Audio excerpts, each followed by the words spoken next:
Hello and welcome everyone to the Asian Voices Radio podcast, where you're going to find real Asian American conversations, including the topics you were too afraid to ask your Asian parents.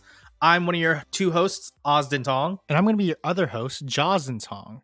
We're actually going to be hosting a new segment on the show called Youth Voices that's going to focus on topics relevant to younger generations of Asian Americans and Pacific Islander communities, with topics ranging from pop culture to movies, television shows, anime, anything really. And don't be surprised, but we are actually also twin brothers. It's going to take some getting used to tell the differences between our voices, but you'll get used to it. I have faith in every single one of you. Today's episode is going to be more introductory for the two of us, just because of the fact that we're new hosts and we want our audiences to go and get to know us a little bit better. So just to start off, I am 26 years old. My brother here, Jazen, is also 26 years old, just in case you didn't know that. Yeah, in case you haven't guessed it by the fact that I said we were twins, but some people might need a little help with that area. Another distinction that you're probably going to get to be able to tell the difference between the two of us is that my voice is very melodic. And, some people have been told me that I could do ASMR. I think that... Actually, to be honest, my voice is the actually more baritone, deep, soothing voice. But, I'll let Austin have it for today, letting him make you all think that. But that's not what we're here to talk about. That's really nice today. of you. Thank you. You're welcome. You're welcome. The self-confidence boost. Of course, that's what brothers are for. Mm-hmm. Like I said, that's not what we're here to talk about with you guys today. We're here to talk to you guys because we can relate to the youth of this generation in our community. Obviously, we recently graduated from college as well. I'm from California State University, Northridge. I graduated with a degree specifically in screenwriting. I graduated from Cal State Fullerton in 2020, a pandemic graduation that never happened and probably won't ever will. I also got a degree in screenwriting, just like Josdon. It's something that we both had an equal passion in pursuing. Yeah, that ain't just any coincidence. We didn't just do it because we were like, oh, let's be twinsies and match. Like we gotta have the same degree and everything. No. Yeah. That's not it. We are actually passionate about what we want to do. We both want to be screenwriters. To be fair, I think we both kind of reached that same conclusion at different points. For me personally, when I was younger in like elementary school, I actually originally wanted to be a doctor. Ooh, how original! Asian wanting to be a doctor. Wait, tell them why you wanted to be a doctor. Yeah. Okay. So originally I wanted to be a doctor because I used to do this thing where I would watch television with my eldest brother, and we would watch House, that one TV show, the medical TV show.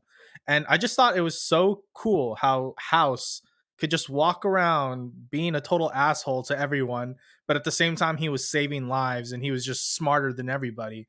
And so I thought, wow, I want to be like that. I want to be smart. I want to save lives and just like talk down to people and like show how much smarter I was, which was actually a front for insecurity that I used to have when I was younger, but that's a whole other thing. Yeah, you heard it here first, folks. He didn't want to be a doctor to not just save lives. He wanted to be a doctor to save lives and use it as an excuse to be an asshole. So, yeah, and then when I got into middle school, when I got into middle school and we started planning out the trajectory of the classes I would need to take to eventually try to get into med school, I realized I suck at math and I suck at science. So I realized maybe I shouldn't be in charge of helping to save lives and prevent disease and everything like that. So, for a couple of years after that, I kind of didn't really know what I wanted to do. I just was just going through the motions. Then I would do school projects. As everyone knows, in middle school and high school, at one point you're going to start doing video projects, right? And stereotypically as the Asian kid, I was the one that would have to end up kind of trying to do most of the work, just because of the fact that I had this like anxiety inducing feeling that if I didn't like take care of everything, my grades could go down. So therefore I would like be in charge of like writing out how we're going to do the video project, taking care of how we were going to shoot it, organizing dates to when we were going to shoot, and then take care of the editing process.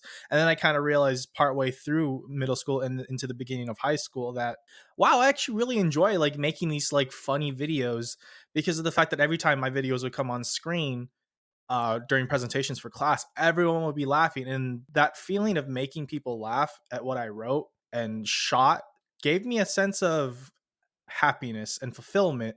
And that's when I kind of realized, like, I think this is what I want to do. I think this is like this is the feeling I like getting. Like, I like making people feel entertained and happy with what I was doing. And then that eventually progressed into wanting to pursue screenwriting to do more than just make people laugh as well. And I think for Jazen, he went through quite a bit of a time trying to figure out what he wanted to do with his career. Oh yeah, no, I I bounced from topic to topic. Like in middle school, the thing I wanted to start off with as a career, I thought, you know what? I really like cartoons. I should be an animation artist. So I decided I wanted to be an animation artist. Tried drawing for a year, and then I realized at the end of the year, I thought, wow, Yeah, he was I really bad. suck. These drawings are terrible. And hey, all right, you don't need to like add on to it. All right, you know, but I'm already doing enough there. You know, you could just sit tight where you're at. Yeah, yeah, Let yeah. me Sure, tell sure, my sure. story. I gave you your time, right, buddy? All right. So once again, I didn't think I was up to snuff or up to par with where I wanted to be. And that's not, I'm not going to try to discourage anybody that's starting off on wanting to like be an artist or drawing. Go, you have to try harder and longer than I did. All right. Honestly, you probably have talent that I don't. But that's beside the point. What I'm trying to say is that I went from wanting to be an animation artist to I then wanted to start doing graphic design because I really liked Photoshop and I took a class for Photoshop. And after a while, I thought I was pretty good at it, but then I just realized I was only good at it because I wanted to get an A in the class. And at that point, it no longer interested me. So then there was a period of time where I wanted to be a hip hop dancer. Ooh, very That's gonna be a story for stereotypical. another day, Asian kid another wants to time. be a But hip hop once dancer. again, yeah, right. Once again, that did not last very long. And then I started helping Ausdon out with a lot of video projects and even did a couple of video projects of my own during our senior year of high school. And then that's where I kind of settled on the fact that I wanted to create film or television shows eventually one day because I always had like a bunch of like funny or good ideas for these class projects in school. And I always felt like people in my generation just didn't understand me. They didn't get my art, bro. They just didn't understand. And yeah, right. And that's where it kind of fell into the idea of us becoming screenwriters, or at least for me, you know. And it's the So funny thing is that we always enjoyed television and movies as children, just because of the fact that like growing up as like first generation Asian Americans, obviously our parents are going to work a lot, mhm. and being twin boys at a young age, we were described as being very hyperactive, like couldn't sit still, like running around everywhere. Like our parents couldn't even bring us to like a grocery store without us running through aisles, knocking things over, and causing a whole bunch of like Well, grief for we them. didn't knock things over, but we did ask for a lot of free samples at those Hawaiian supermarkets, all right? Yeah, Like, we yeah, would just, like, honestly, cycle back over and over again, be like, "Oh, can I to the get one point more? where they had Can I to get tell one more?" us To stop. we had to, yeah, to We had to stop. stop eating the free samples.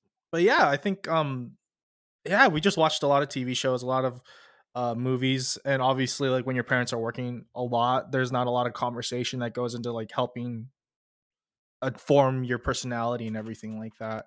So I guess like a lot of our personality we kind of developed from characters we would watch on TV shows, like the shy nerdy boys that usually ended up being like the protagonists. Like that was something we liked just because of the fact that like, oh, that fit more of our personality because we were very like shy children. And it was cool to see these protagonists be much more than what they seemed on the surface. And we felt like that's something that like resonated with us. Yeah, and those kind of characters always seem to have so much depth, and I think that characters that have a lot of depth are very fun to write. So, the thing about us is we wanna write movies and television shows.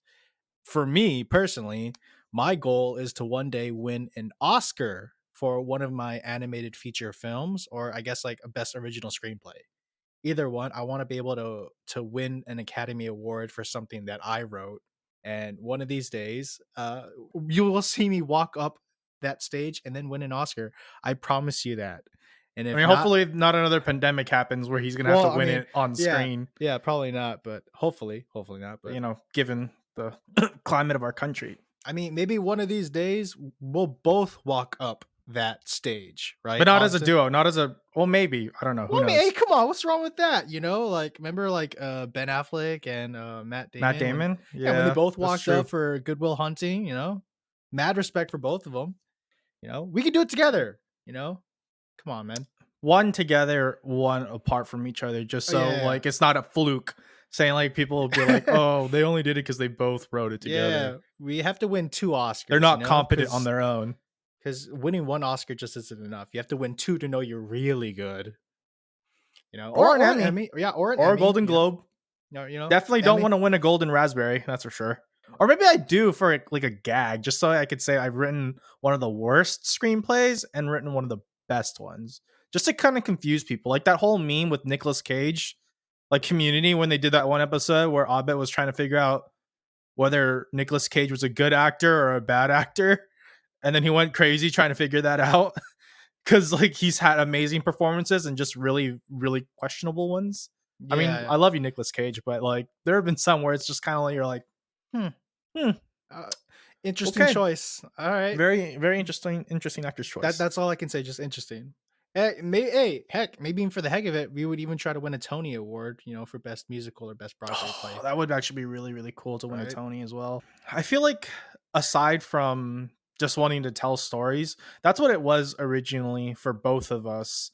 I think we didn't it evolved into wanting to do it more for personal reasons as well the older we got.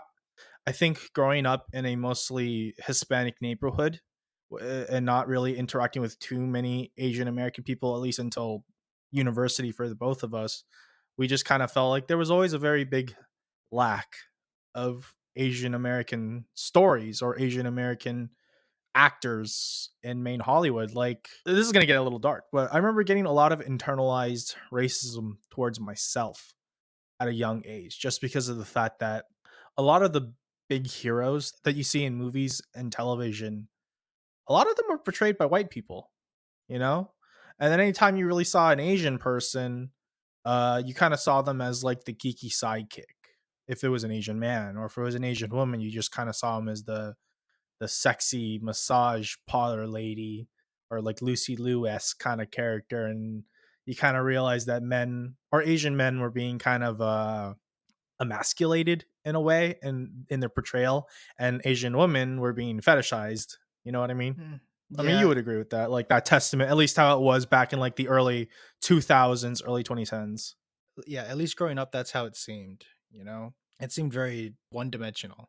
Yeah, and I definitely ended up kind of like disliking myself a lot. Like, I remember specifically, like in elementary school, because it was a mostly Hispanic neighborhood, and a mostly Hispanic populated school, they would do like, celebrate Cinco de Mayo or something like that. And I remember like every year my teacher would ask me, "Oh, do you want to partake in this, or do you want to participate, Ausdon? You don't need to if you don't want to, just because it's not, obviously you're not." Well, they didn't say it like that, obviously, because teachers had tact, but like they did approach it very sensitively. And then I think I wanted to be part of it just because I didn't like being that outcast. If you remember, Josdon, out of our entire elementary school, I think you and I were the only Asian kids there.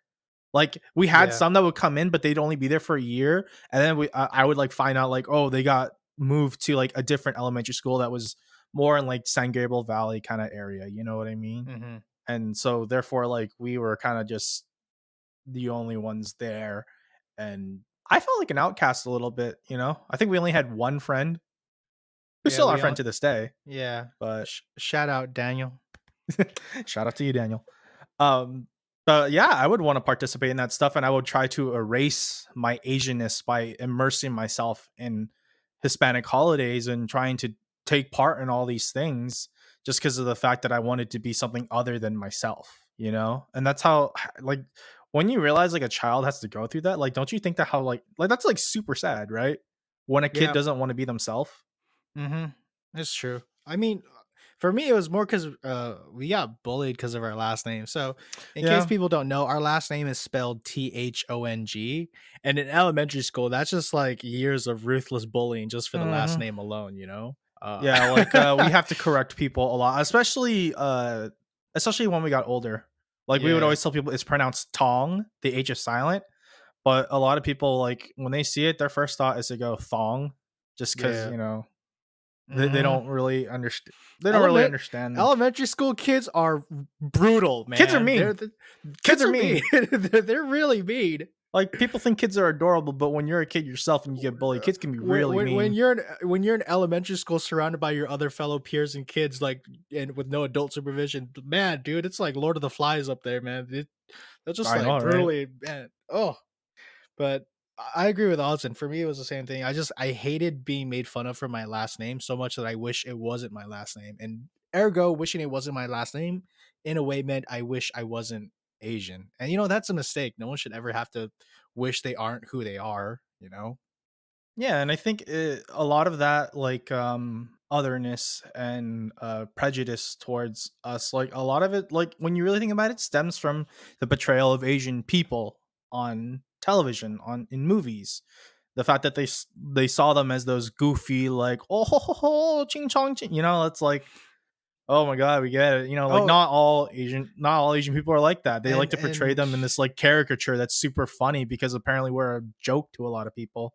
yeah, that was not cool. I mean, uh, like, don't get me wrong. I'm gonna say this to like set something straight. Martial arts and kung fu is one of the coolest things in the world, in my opinion.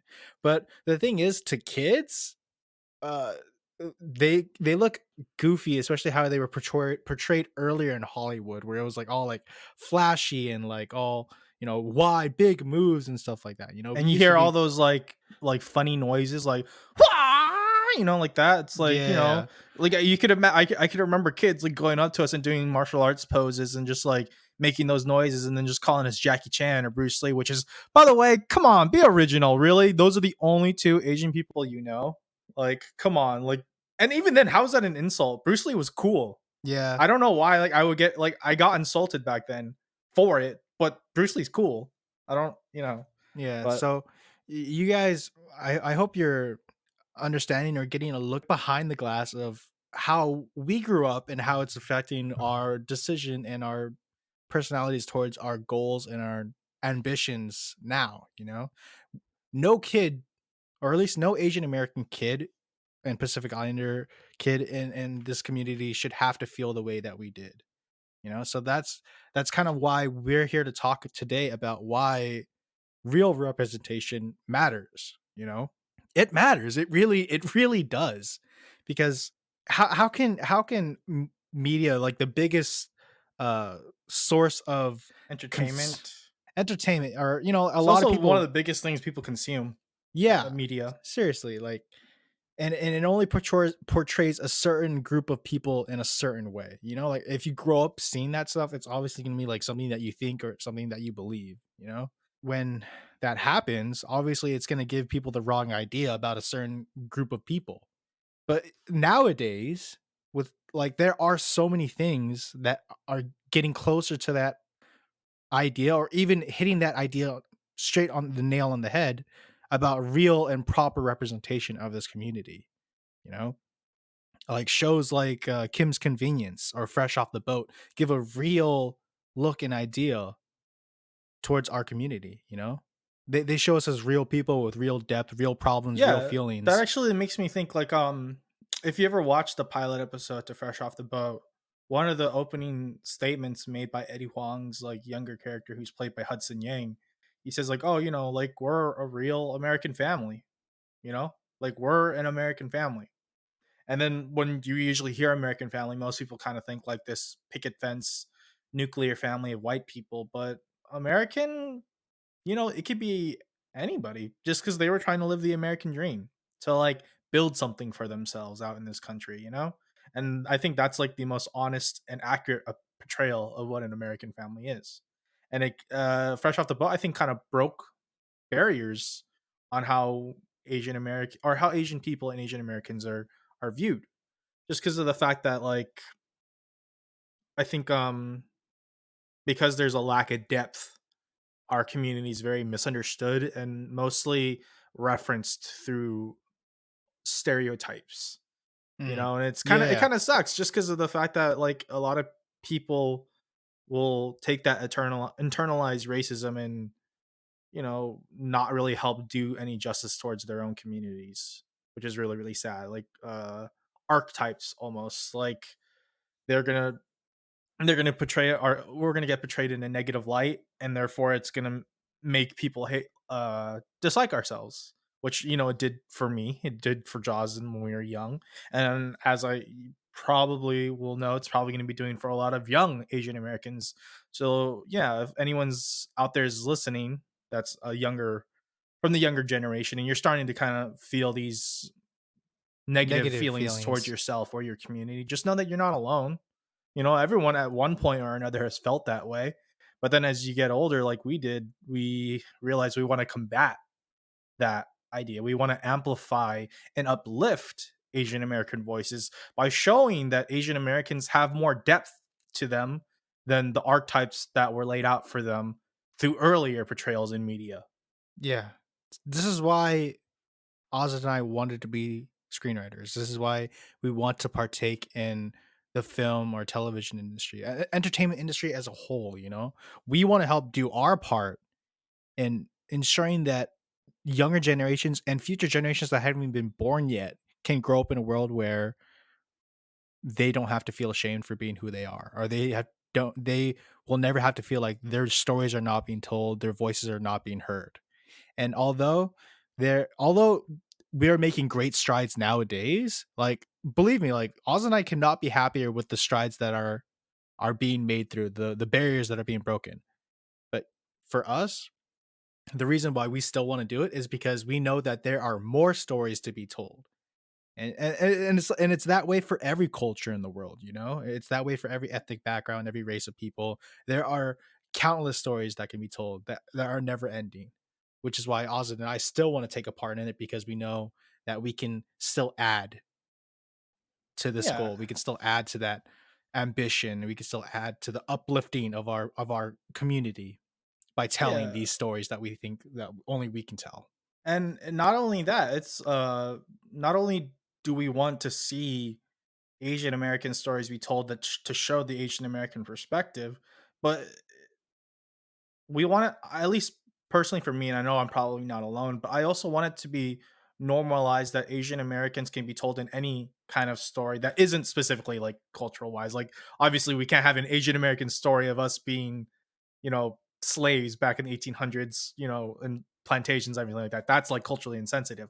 But I mean in terms of like a big worry I have for myself sometimes when I'm like writing a story is that I don't always want to write like a story that's only Asian American centric, that makes you think, oh, the Asian American character can only like they're only relevant to the story because it's an Asian American story. Like a big question you're always told in screenwriting is, what does this character add to the story? Would it matter if they were there or not?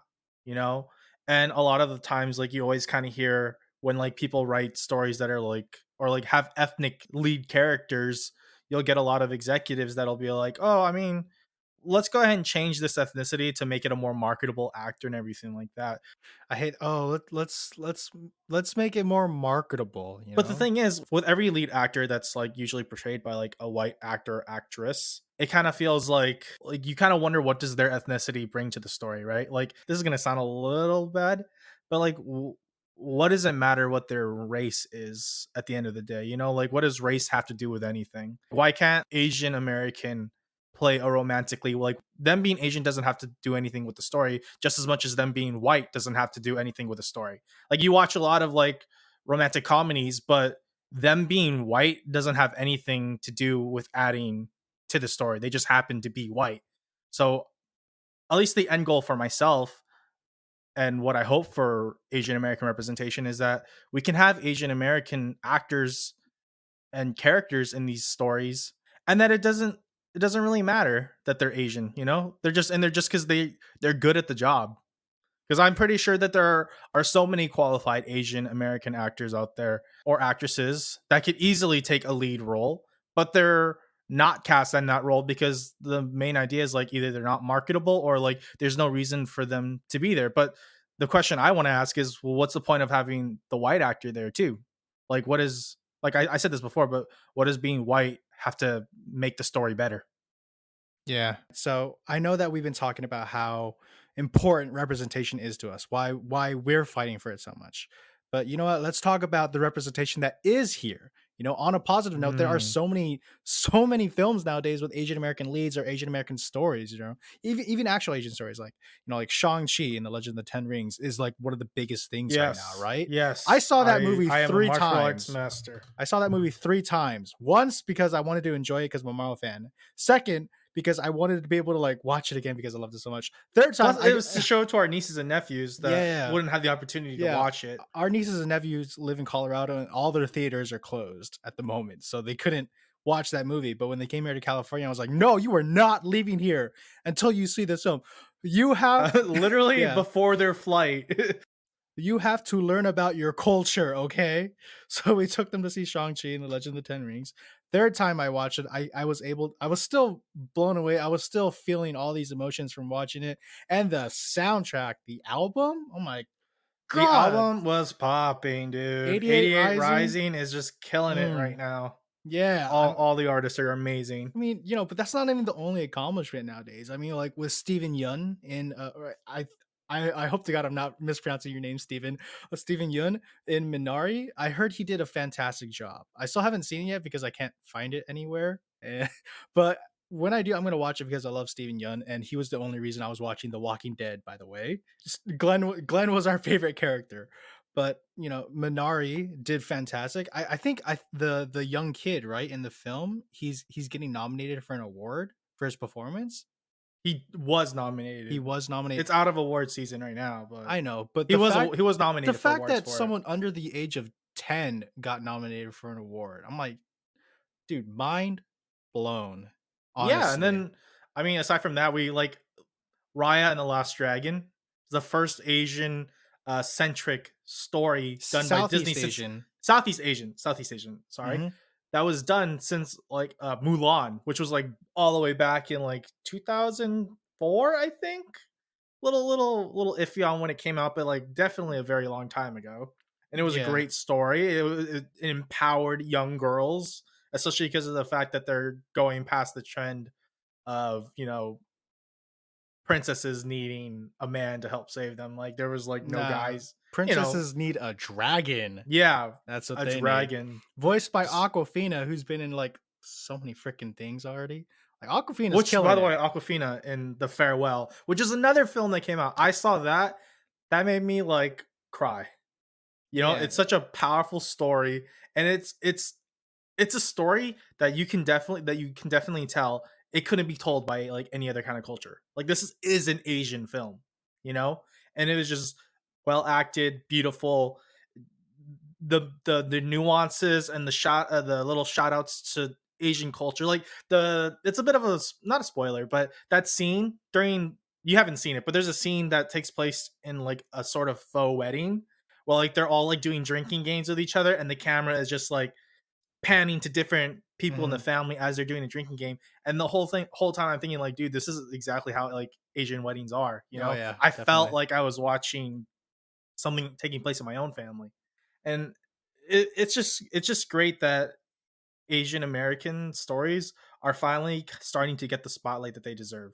Awkwafina was also funny in Crazy Rich Asians. I think Crazy Rich Asians was also one of the biggest blockbuster films that the API community was the biggest romantic comedy of, I believe, 2018 when it came out. And it was funny, it was sweet, and it was I mean, it just kind of showed that Asian Americans can be in romantic comedies. You can have an Asian American, or you can have an Asian man play a romantic lead and be funny, sweet, charming, just like every other person. And it just goes to show that, you know, Asian people are just like everyone else, you know, we're more than the stereotype.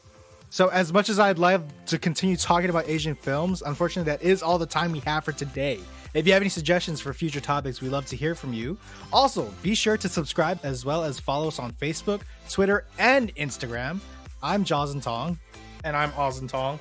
And thank you for listening to us on the Youth Voices segment of this podcast. And until next time, please take care, everyone.